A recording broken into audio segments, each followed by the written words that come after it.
শেষ ঠিকানা যদি ৩.৫ হাত মাটি হয়, তাহলে কিসের তো ক্ষমতার দাপট?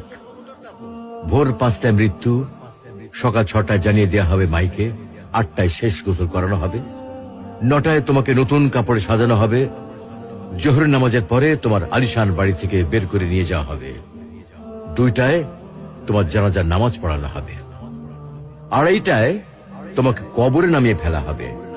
মাটি দেওয়া শেষ হয়ে গেলে কেউ তোমার জন্য দোয়া করবে, আর কেউ চলেও আসবে।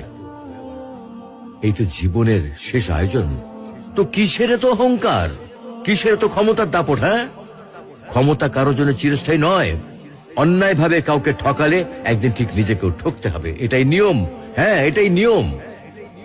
ভোরের সূর্যোদয়ের আলোতে যে পৃথিবী আলোকিত হয়, সন্ধ্যার সূর্যাস্তে তা আবার হারিয়ে যেত দেখি। অসত্য দিয়ে সত্যকে কখনো ঢেকে রাখা যায় না।